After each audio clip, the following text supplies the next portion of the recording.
If you ever wonder what difference 50 bucks makes in a video card, with Nvidia's somewhat forceful encouragement for manufacturers to hit the $500 price target on the RTX 2070, which is really difficult for them to do because profit margins are really low. If you wonder the difference between a $500 RTX 2070 and a $550 RTX 2070, this pretty much sums it up. This is only the cooler from the 2070 XE Ultra, which is $50 to $70 more, depending on where you look. Let's call it 70.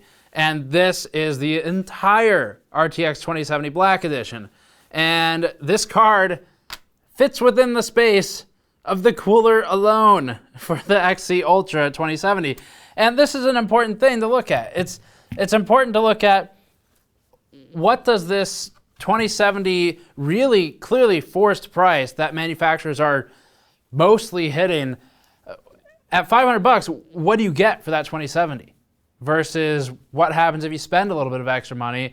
Is it worth it? Because it's a really weird market right now with the way the RTX launch went over, and some of the cards they're not delivering the way we would like them to, and it's not really good for anybody. So we're going to look today at the higher end XE Ultra 2070 versus the bare bones basic 2070 Black Edition at $500. Before that, this video is brought to you by us and the limited edition foil graph logo shirt. This 4-color foil shirt uses the iconic GN graph logo with average 1% and 0.1% bar colors.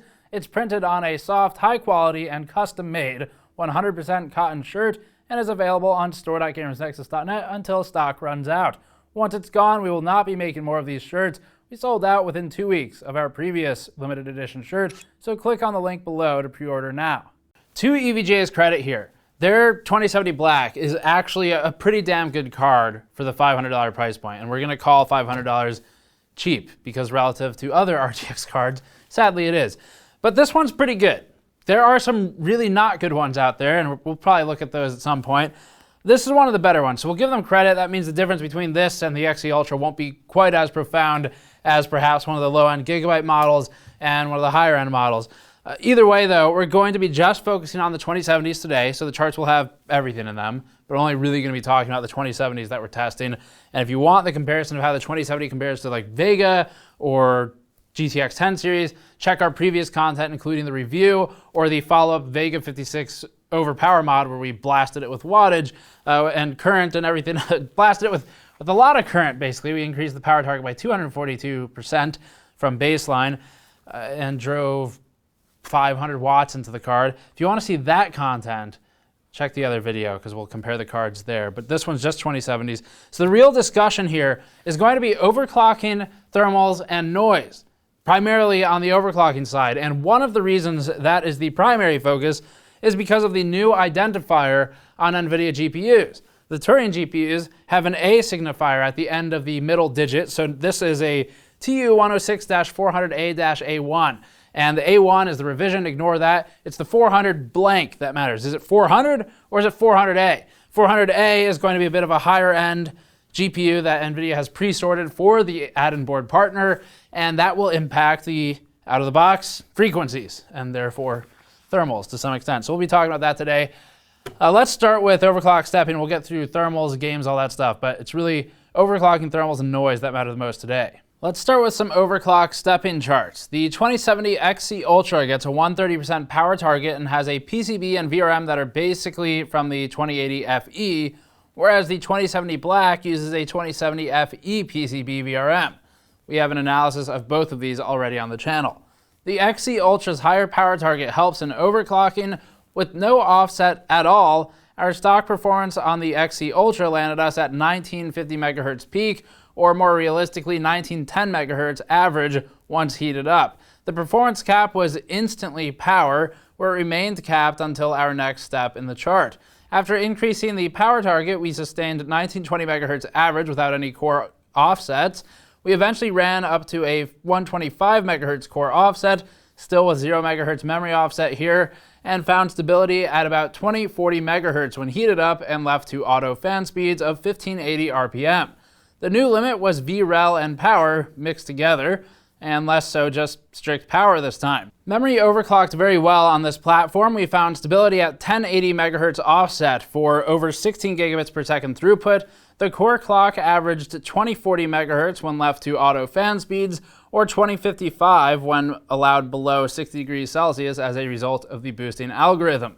Let's bring the 2070 Black on screen now and put that just below the XG Ultra. This chart, shown on the lower half of the screen, shows that our maximum overclock was 1950 MHz average when at maximum fan speeds, or about 1935 MHz when left to auto fan speeds and 63 degrees. The maximum memory overclock was about 980 MHz offset. The core is significantly faster on the XC Ultra, and that's a result of the higher power limit. An extra 100 MHz is noticeable in gaming and does produce a frame rate difference. Note that there's also a maximum fan speed difference of 3,800 RPM on the 2070 Black, while it's 3,000 on the XC Ultra, but the fatter heatsink helps the XC Ultra keep ahead. Before getting into the thermal section, just some quick notes on methodology. It's been a while since we've updated everyone. So for our testing, we previously validated our testing methods for thermals for cases and GPUs and CPUs in a thermal chamber. So we have test and validation data from a thermal chamber. It all validated, works well the way we do it. And we do a couple of things here. So one of them is a power virus load on the GPU, and that's 100% load. It blasts the VRMs. Another one of them is a 3D Mark load looping on the same rendering frame to check for frequency over time. And then we also do a more gaming related test. As for thermals, so we take the GPU measurement, of course, through software. We use GPU-Z for that. And then for the VRM and the memory, you won't see this many other places or any other places, we take thermocouple measurements. So rather than using a thermal imaging device, thermography is really not a good tool for this. You can't see the VRM or the memory when it's running because there's a cooler there. And you can't just take a shot of the back of it or the front of it and really tell much of anything, especially if there's a reflective surface or an emissive surface. That'll throw off your thermography. So what we use is we use thermocouples that we attach to probe individual components, and for those, we're using thermocouples that use an adhesive pad that's 1/100th of an inch thick, so it's literally laser thin. It does not interfere in any meaningful way with thermal transfer. The pad is a combination of polyamide and polymethylphenylsiloxane, and the thermocouple is a K-type hooked into our logging meter. So calibration offsets are applied as necessary with the exact same thermocouples used in the same spots for each test. And this is done, as far as calibration goes, you can use an ice bucket bath and then a hot bath, or you can use individual calibration devices to calibrate the thermocouples and figure out the variance. Variance T-couple to T-couple is about 2.2 degrees Celsius for K-types, and it's perfectly inaccurate. So if it's -1, it's always -1, and then you just apply an offset to your numbers and you're good to go. So thermal testing, the point is, very accurate. When you come here for thermal data, you are getting some of the best in the industry in terms of media coverage for thermal. So let's get into it. Moving on to 3D Mark frequency over time charts, here's a plot for Firestrike Extreme, and it's set rendering the same frame on loop for about 30 minutes. The XC Ultra averages about 1935 MHz for the entirety of this test, whereas the 2070 Black experiences clock decay instantly from about 1815 MHz down to 1780, 1785 MHz. The average frequency bounces between 1785 and 1800 on the 2070 Black. This is a massive difference for the out-of-the-box frequencies and indicates that performance advantage resultant of the better binned GPUs is favoring the 2070 XC Ultra. Nvidia sells these higher binned parts to board partners for a premium, and it appears that the mixture of the new silicon binning procedure and higher native power targets allow for a large frequency advantage. Note that we haven't done any overclocking here either. No power offsets, nothing like that. This is straight auto performance, and even with the better fan speeds on the XE Ultra. The clock deltas primarily stem from Nvidia's binning of those better grade parts at the premium paid regions of the A versus non-A GPUs, and you can see our teardown for more information on that. And then also, of course, the boosted power target. What we really need to know is the noise normalized thermal performance, as that'll equalize our primary variable and allow us to see if the huge heatsink actually matters. So these are noise normalized thermals at 40 dBA. We take these at a 20-inch measurement away from the front of the shroud, And this allows us to see something very important, which is how does each card perform at a fixed noise level. So we are equalizing the biggest variable and looking at GPU performance, which allows us to see how good each individual cooler is. Now the big difference here this time, first of all, you can't really compare the 2080, the 1080, stuff like that versus the 2070s. You have to compare intra card versions, so 2070 versus 2070. But even that is difficult this time because the 2070 is now sort of binned within itself. It's got two different versions of the 2070. And the PCB quality, of course, is a big thing, but that is also why we do the noise normalized thermals normally. So anyway, regardless, despite its higher frequency, the XE Ultra manages to run lower 40 dBA noise normalized thermals than the 2070 Black, with a 33 degrees Celsius over ambient GPU temperature versus 37 on the 2070 Black. This puts it as similar to some of the 1070 Ti cards we tested. Again, not strictly comparable as they are different architectures, but it gives you a good idea for where it lands in the stack. The MOSFET temperature is significantly lower at 31 degrees over ambient versus 43 degrees over ambient on the lower end card. GDDR6 temperature is warmer on the XE Ultra, and this is primarily a result of the proximity of the memory module to the hotter components of the VRM. We also did one feature test without the backplate just to see what it actually does. At 68% fan RPM controlled and with an overclock and maximum power offset, so we've completely controlled the environment here, we did not see any meaningful change with the presence of the backplate for GDDR6, VRM, or GPU temperatures. It certainly does something though. The backplate gets hot, and that's what you want in a backplate. The fact that it gets hot and is hot to the touch means that it is conducting heat away from something, but we couldn't measure the differences on the parts that we probed. So either we missed whatever it is that it's pulling heat from, or more reasonably, you might need some active cooling over the plate to see more of a difference, or you might need to be in a more thermally constrained environment like a hot case. Either way, although it didn't impact our results positively or negatively, it doesn't trap heat and make things worse, and that's good. Not all video cards can say that. So the backplate isn't bad. It doesn't do anything for the things that we measured. It does something, but we just couldn't find the point of measurement that would show that. The next test looks at acoustic performance between the two. For this, we're measuring noise levels at a 20-inch distance, again, with a noise floor of about 26.7 decibels. The only active component in the entire system is the GPU. Strictly comparing the, quote, low-end $500 2070 and the $550 XE Ultra model, the first reminder is that fan noise caps at 3000 RPM on the XE Ultra and 3800 for the Black Edition. This is where the larger, cooler, and better PCB on the Ultra allow it to spin slower. The XE Ultra and 2070 Black mostly increase in step with one another in terms of acoustics and are within reasonable variance for fan quality differences and being completely different in general. The XE Ultra typically spins at a lower RPM when left to auto, than the Black that is, as both seem to stick around 63 to 64 degrees Celsius as their target temperature in a bench that is not super thermally constrained. There isn't much difference between these cards when comparing them at a given RPM, but the XE Ultra cools better at a given RPM than the 2070 Black does, as we saw in our thermal and clock data from earlier. Moving on to game benchmarking, we are starting with Far Cry 5 here. This is on the Dunya engine, and as always, we do at least 4 test passes averaged over each game for all 3 resolutions, which allows sufficient time for the devices to heat up and get to their average clock speeds as we showed in the overclock stepping chart. So this is heavily controlled and is very strict methodology to ensure that the data remains accurate across all of the test passes on all the GPUs. Far Cry 5 at 4K ranks the EVGA RTX 2070 XE Ultra at 49.7 FPS average when fully stock, indicating that it is boosting higher than the plain EVGA 2070 card, and it's 46 FPS. This is 1 part cooling and 1 part power limitations, as you saw in the thermal and overclocking sections. Overclocking the 2070 Black with a plus 200 plus 980 offset illustrates just how much more the XE Ultra is boosting out of the box, as its offset maxed at plus 125 on the core due to a higher stock clock. Again, roughly 1935 versus 1800 megahertz. When both the EVGA RTX 2070s are overclocked, putting us over 2000 megahertz for the 2070 XE Ultra especially, we ended up at around 51 FPS average on the 2070 Black and 54 FPS average on the 2070 XE Ultra. They mostly equalize in gaming. At 1440p, the EVGA RTX 2070 Black manages 84 FPS average with the XE Ultra at 90 FPS average when stock. The out-of-the-box performance uplift is about 6.7% on the XE Ultra versus the 2070 Black.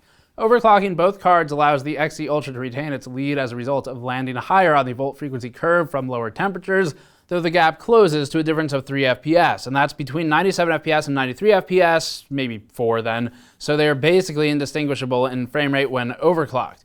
Noise and thermals are a different aspect, and we already discussed those. Finally, we'll flash 1080p up for a moment. The differences between the stock 2070's at 118 FPS average and the XE Ultra's 126 FPS average is about 6% once again, and overclocking gets the two reasonably close together. Low frame times are stronger on the XE Ultra than on the stock card, as seen in the 67 FPS 0.1% low versus 81 FPS 0.1% low on the XE Ultra. This is due to boosting behavior and clock stability. Let's move on. Sniper Elite 4 positions the 2070 XE Ultra at 71 FPS average with lows at 61 FPS and 59 FPS. The RTX 2070 stock card runs at 64 FPS average, closer to the overpowered Vega 56 mod that we have. The difference between the stock XE Ultra and the 71 FPS average that it performs and the basic 2070 cards is about 11%, favoring the RTX 2070 XE Ultra. Frame times are proportionately timed. Overclocking allows the XE Ultra to hold a significant lead, likely in part due to video memory load balancing in this game. We're looking at 77 FPS average versus 71 FPS average for the overclocks, providing a reasonable advantage here for the XE Ultra. Whether that's worth $50 is sort of debatable. For F1 2018 at 4K, we found the 2070 stock card to perform at about 60 FPS average, with an XE Ultra up to 66 FPS average. This is reasonable, again, for gains, although overclocking does push the stock 2070 above the XE Ultra stock, and overclocking the XE Ultra reestablishes its lead once again over the 2070 Black Edition. At 1440p, the XE Ultra again is about 10% higher frame rate at 112 FPS average versus 100 FPS average, with low-end performance about the same between the two. Overclocking both cards gets them to 120 FPS average for the XE Ultra and 115 FPS average for the 2070 Black, again leading to the question of when the extra $50 is worth it. The answer is primarily in thermals and noise, which are directly related and were already discussed, not in raw frame rate. 1080p produces similar scaling, with the XE Ultra again ahead reliably, and with the overclocking permitting the XE Ultra to remain in the lead again, still. It's not quite tying with the GTX 1080 Ti for performance here, but it is approaching the SE2's 166 FPS average when left stock. Shadow of the Tomb Raider is next. This one posts similar results at 4K, with the 2070 Black OC tying the 2070 XE Ultra stock.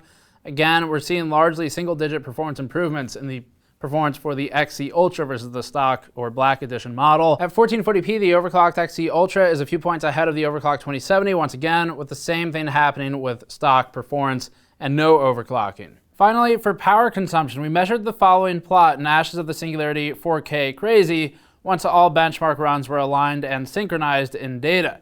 Our data logging puts the AOTS 4K benchmark at a total system power draw of about 320 watts peak for the 2070 Black and 2070 XE Ultra stock cards alike, with occasional spikes to 357 watts. And this is total system power draw, just to be really clear here. It would appear that both 2070s draw about the same power when stock, despite the XE Ultra offering meaningfully more performance in its testing. These are both power constrained by Nvidia. When the 2070 XE Ultra is overclocked, though, it peaks at 400 watts total system draw and averages 357 watts to 380 watts. Again, this is total system power consumption, but the motherboard and platform voltages are fully controlled to keep consistent power needs for all non-GPU components. So the only real difference we see here is when we overclock the XE Ultra, otherwise they're all power constrained. So that's everything we have for you for the most part. We've got more game tests, but at some point you got to cut it off because it actually just doesn't matter anymore. The difference, there was a pattern forming. It's the same in all the other games. We did GTA, did a couple others. We'll post those in the article linked in the description below if you really want the data, but no point going over it here because the story remains the same. So is it worth the extra money? An extra $50, sure, probably. Although the debate of an RTX 2070 being worth it at all is separate. So relative strictly to a $500 RTX 2070, a $550 XE Ultra, if you can find one, would be a decent deal. The problem is it's typically $560, $570, $580, somewhere in that range. And this isn't really the fault of the manufacturers, the pricing they're at today. Nvidia is taking record profits on their actual GPU component sale. and that's hurting the margin for board makers, unless they can adapt, obviously, their pricing. So for $550 we'd pay for it, except there are still 1080 Ti's, and they're not that distant in price anymore. So you're probably better off buying a 1080 Ti if it's in budget. If it's not, you can look at 1080s, and those are pretty close to the same price. You might get a better cooler at $500 for a 1080 non-Ti than you would for $500 for this thing. And this isn't terrible, but you can get a better 1080 cooler like an FTW or something if we're equating EVGA to EVGA. So it's really a question of, can you get the performance you want from an in-stock Pascal card? If you can find one, you probably still can. And if you can still find a Pascal card, you get a 1080 Ti for within $100 of either of these 2070s, just buy that instead. Unless RTX is really a thing that you want to bet the future on, perhaps better for someone like a developer or someone who does really any kind of work making things that will use ray tracing or whatever else you might be able to leverage the tensor cores for. So for just strict gaming, 1080 Ti at within $100 of one of these is a good deal if you can stretch the money. If you can't, a 1080 is a good consideration. If neither of those options apply for various reasons, then the question between 2070 at 500 versus 2070 at 550, if you get something like this for 550, we'd say it's worth the price jump. 570 is kind of difficult to justify, but prices are fluid and they'll move around. So anyway, that's what we got for you on this one. Thank you for watching. As always, you can go to store.gamersnexus.net to pick up one of our limited edition graph logo shirts. They'll be out soon. And you can go to patreon.com/gamersnexus, helps out directly. Subscribe for more. I'll see you all next time.